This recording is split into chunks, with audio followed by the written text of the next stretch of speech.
They were just little girls, excited for a fun day with Daddy. Travis Decker, an active dad, former Army Ranger, picked them up for a planned visitation, but he never brought them back.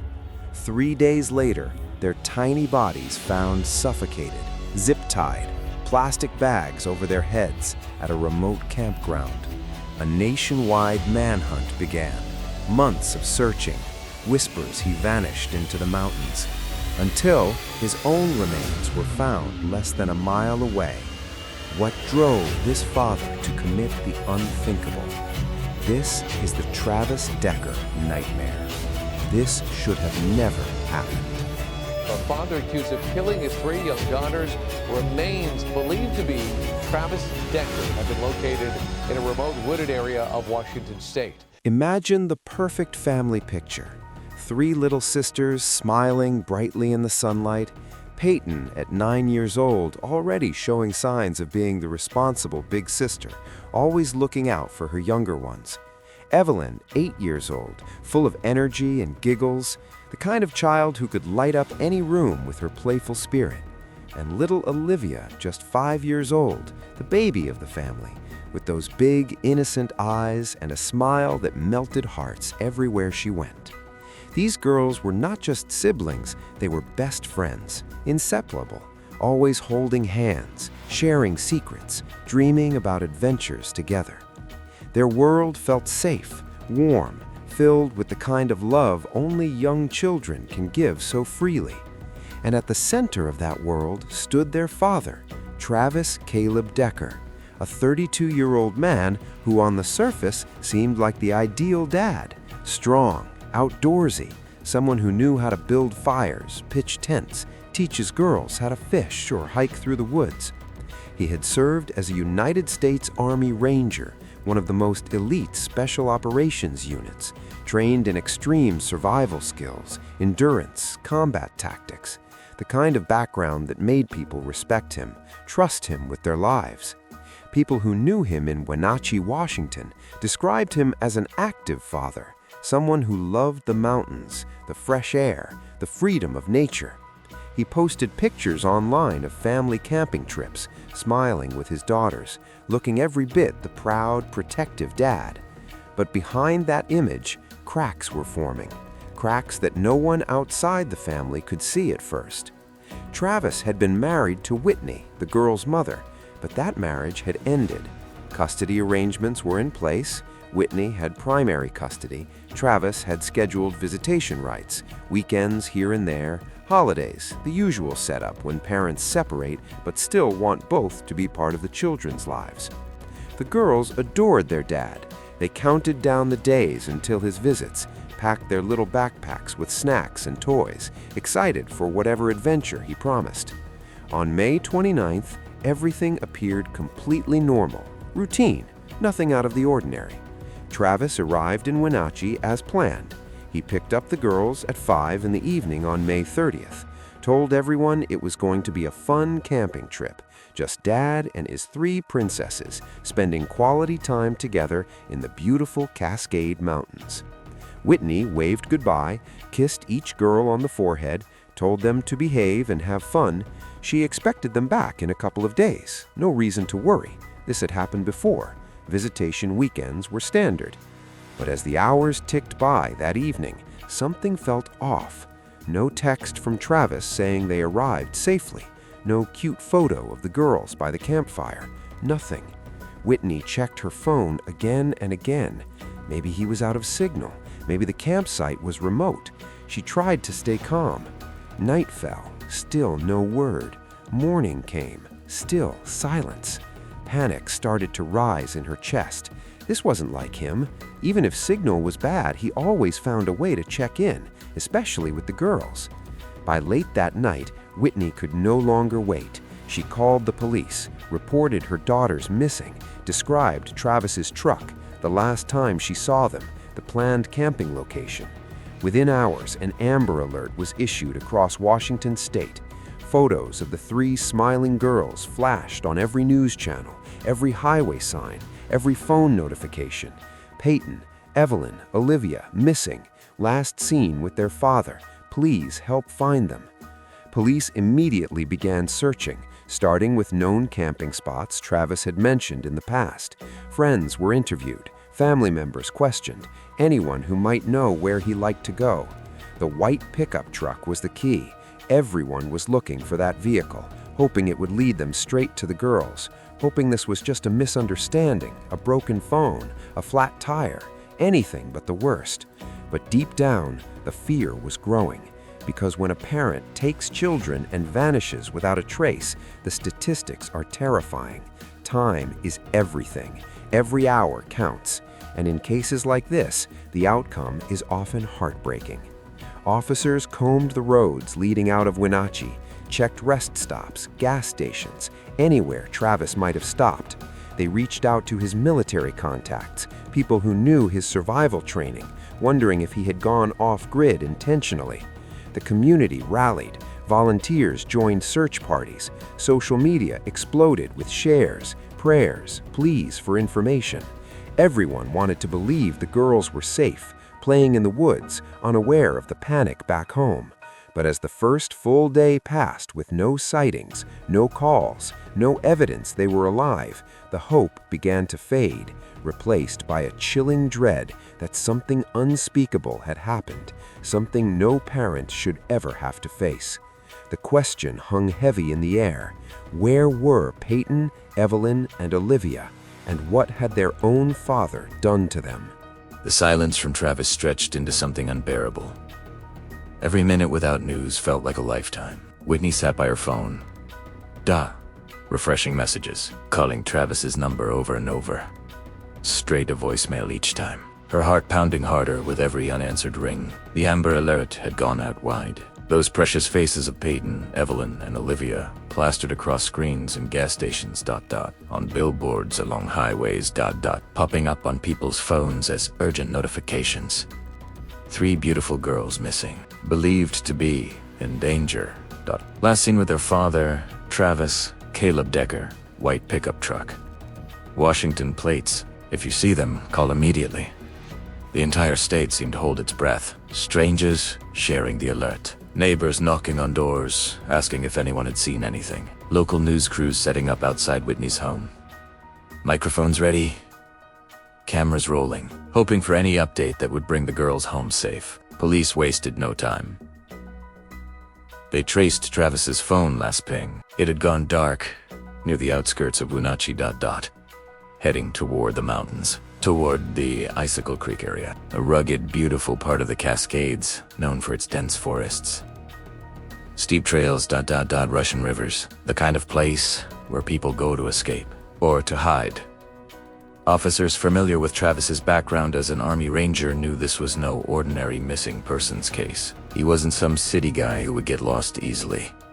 He was trained, skilled, capable of surviving 4 weeks with almost nothing. Building shelters from branches, finding water, staying off the grid. That knowledge turned the search from hopeful to urgent, because if he wanted to disappear, he could. Teams fanned out. Search and rescue volunteers joined sheriff's deputies. Dogs were brought in sniffing for any scent. Helicopters flew low over the treetops, scanning for any sign of the white truck. Flashlights cut through the darkness as night searches continued. Then came the first real lead. Travis's white pickup. Found abandoned. Parked off a dirt road near Rock Island Campground. Doors unlocked. Keys inside. Personal items scattered. But no girls. No Travis. Just an eerie quiet, broken only by the wind through the pines. The discovery sent a wave of dread through everyone involved. This wasn't a breakdown. This wasn't him waiting for help. This was deliberate. Calculated. Crime scene tape went up fast. Investigators swarmed the vehicle. Looking for blood? Fingerprints. Anything that could tell the story, what they found chilled them to the core. Bloody handprints smeared across the tailgate. Small smears that looked too much like desperate little hands trying to hold on. DNA swabs taken immediately. Evidence bags filled, ... Every inch of the truck photographed, ... Processed. Inside the cab, ... Children's toys. A half-eaten snack, a blanket one of the girls loved. Items that screamed they had been there. ... Alive. With him, ... But now gone. The campground itself, ... Rock Island. A popular spot for families, ... Tents, ... Campfires, ... Laughter, now felt haunted, ... Searchers spread out in grids, ... Calling the girls' names into the trees, ...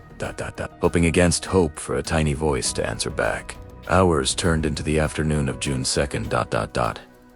Around 3 p.m., a deputy pushing through thick underbrush near the creek made the discovery no one wanted to make. 3 small bodies.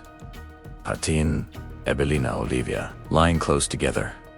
Wrists bound tightly with zip ties, plastic bags secured over their heads. ... Suffocation. The method clear, brutal, ... Final. The scene was heartbreaking. ... The girls posed almost gently, as if placed with care, but the reality was monstrous. No signs of struggle at that spot, suggesting it happened quickly. Perhaps in the truck. ... Perhaps nearby, but the end result was the same. ... 3 innocent lives extinguished by the one person they trusted most. Autopsy reports would later confirm, but the zip ties had cut into their skin, the bags tight enough to leave marks. Death had come fast, but terrifying. The bloody handprints on the tailgate matched. ... Preliminary DNA linked directly to Travis Decker, his blood mixed with tracers from the girls. Perhaps from a cut on his hand, perhaps from handling them. The evidence mounting, pointing to one inescapable conclusion.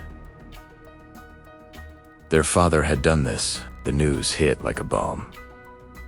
Media trucks descended on the campground, reporters speaking in hushed tones. Live updates flashing across every channel. 3 young sisters found dead. Father now the prime suspect, manhunt underway. Whitney collapsed when told. Friends holding her, the world around her blurring into grief too deep for words. The community of Wenatchee. A small, tight-knit place, reeled in shock. ... How could this happen here? How could a dad, a veteran ... A man who seemed so normal ... turn into this? Vigils sprang up overnight ... Candles lit ... Teddy bears and flowers piled high. Photos of the girls smiling. Messages written in marker. We love you forever. Rest in peace, angels. But while the town mourned ... The question burned hotter than ever. Where was Travis Decker ... Had he fled? Was he watching ... Or had the mountains already claimed him too? The manhunt intensified ... Every resource thrown at it ... Because if he was still out there ... no one felt safe. And justice for those little girls demanded he be found. With the girls gone, the horror of their final moments laid bare. The focus shifted entirely to one man. Travis Caleb Decker, the father who had taken them. The soldier who had once sworn to protect life. Now, the prime and only suspect in their murders. The Chelan County Sheriff's Office didn't waste a second. They declared this a full-scale manhunt. The biggest operation the county had seen in years. Perhaps ever. The FBI was called in immediately. Because this wasn't just a local tragedy anymore. This was a father who had killed his own children. Suffocated them, bound them, ... left them in the wilderness, and then vanished like a ghost.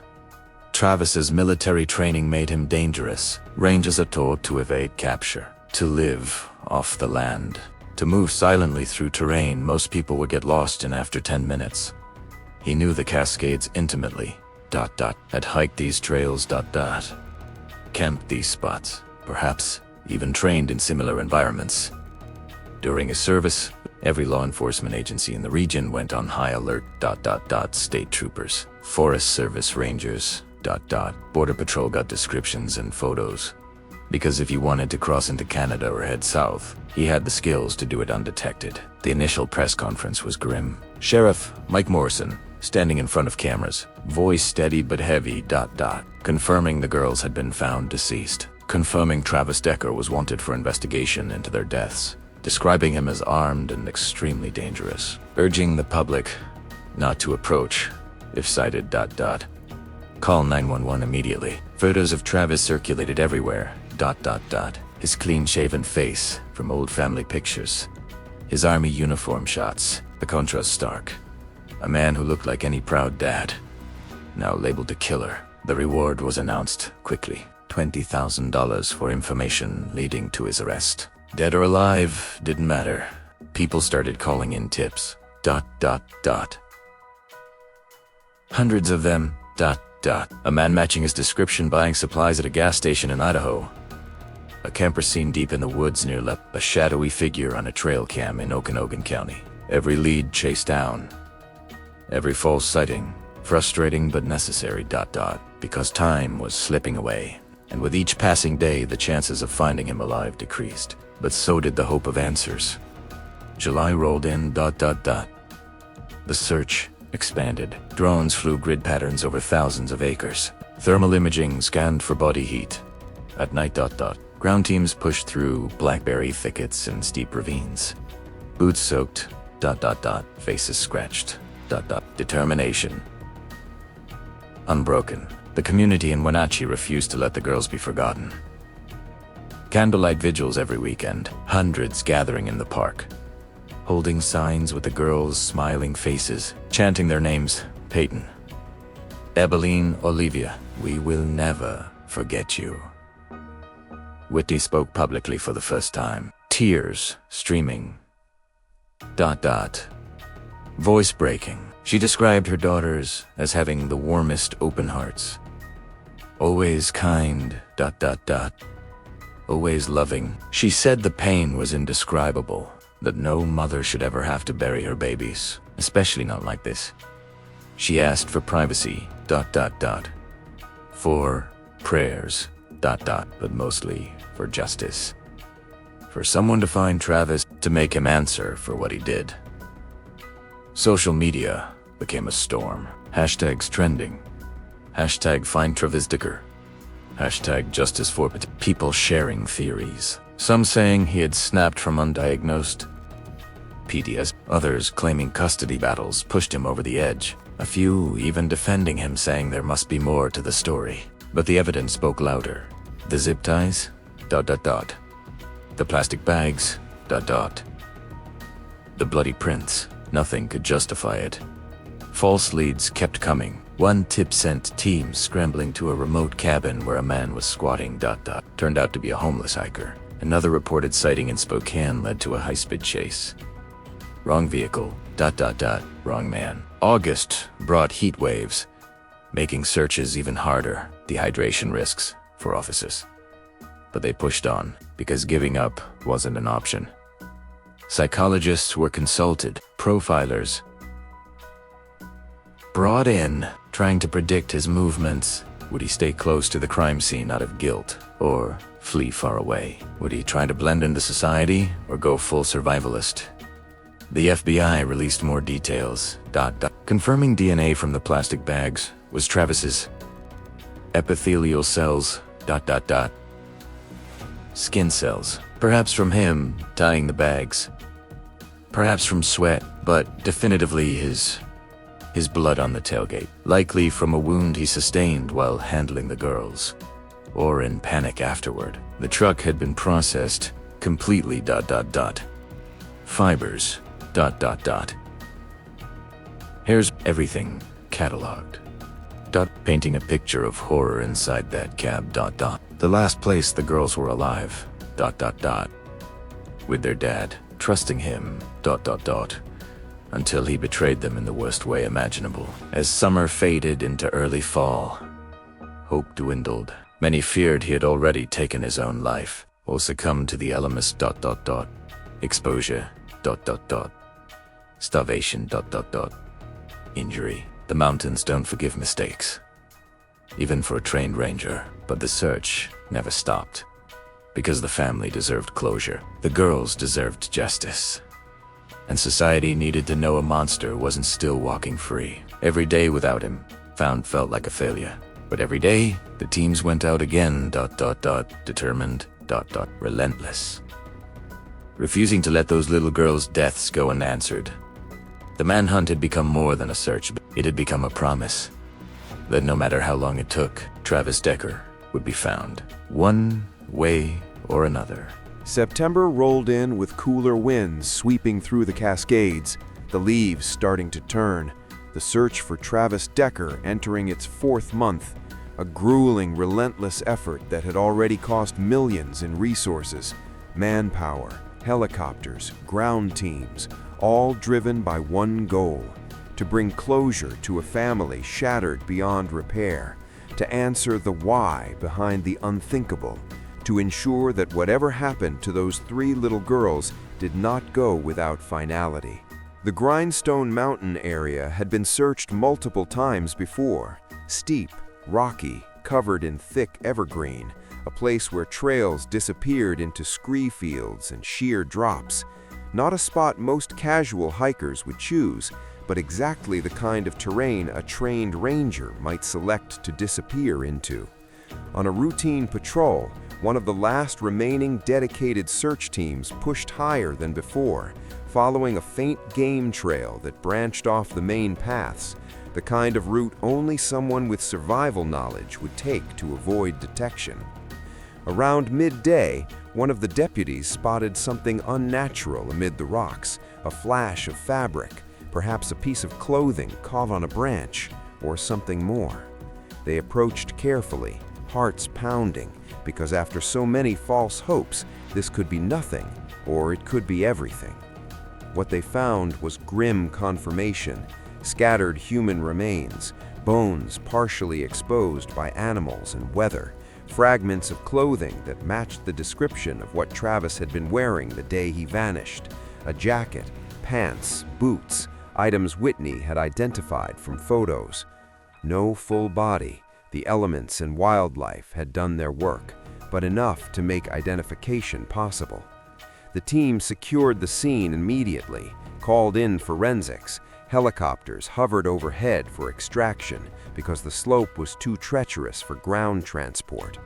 Evidence bags filled with bone samples, dental records pulled from Travis's military file for comparison, clothing scraps analyzed for DNA. Within days, the results came back: mitochondrial DNA, nuclear DNA, all matching Travis Caleb Decker. No doubt, this was him. Found less than 1 mile from the Rock Island campground crime scene, close enough that he could have watched the initial search from afar, or perhaps returned in guilt, or simply collapsed from exhaustion after committing the act.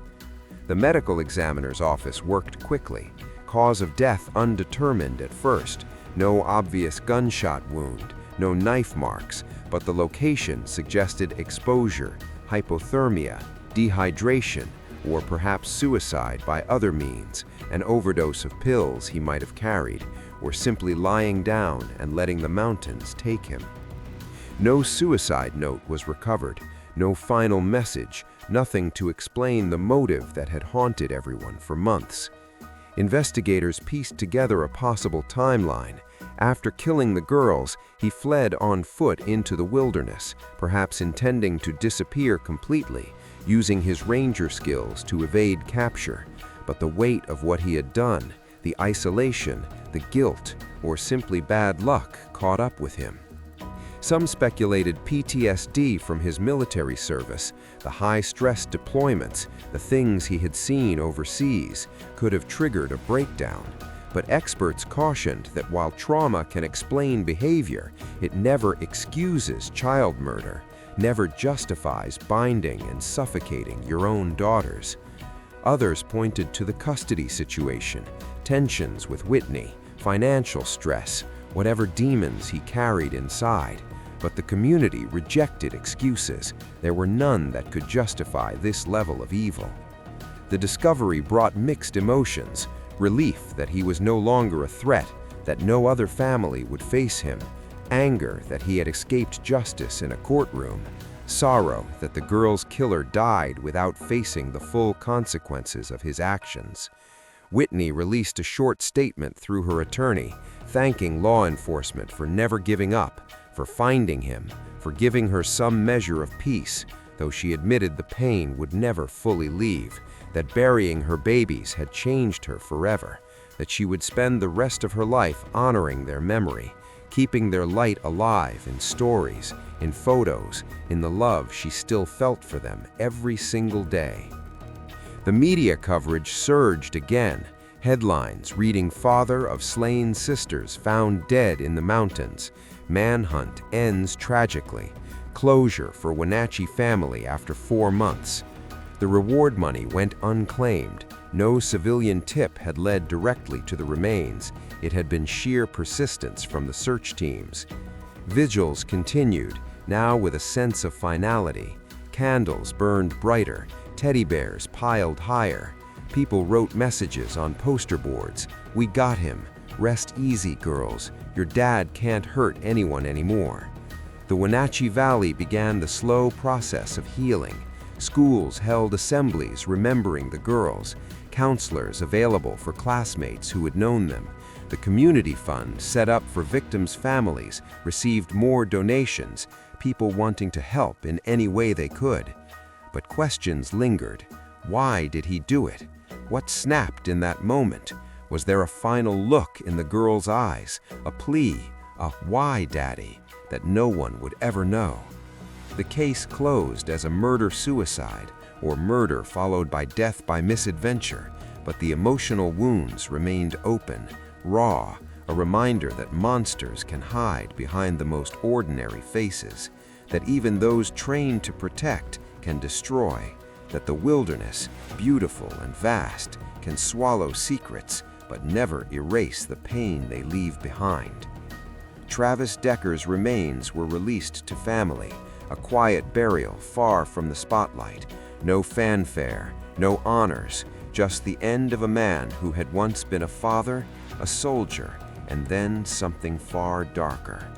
The mountains kept their silence, but the story of Peyton, Evelyn, and Olivia echoed on, a cautionary tale, a heartbreaking tragedy, a call to watch closer, to listen harder, to protect the innocent before it's too late. The final chapter of this tragedy closes not with triumph, but with a heavy silence that settles over the Wenatchee Valley like fog rolling down from the mountains, a silence broken only by the quiet sobs of a mother who will never hear her daughter's laughter again, the rustle of leaves where 3 little girls once played, and the distant echo of a community forever changed. Peyton, at 9 years old, she was already wise beyond her years, the one who made sure her sisters had their favorite blankets at bedtime, who drew pictures of the family together even when things felt broken, who dreamed of becoming a doctor so she could help people feel better, her bright eyes full of curiosity, her smile that could chase away any cloud, gone in an instant, taken by the hands that were supposed to protect her.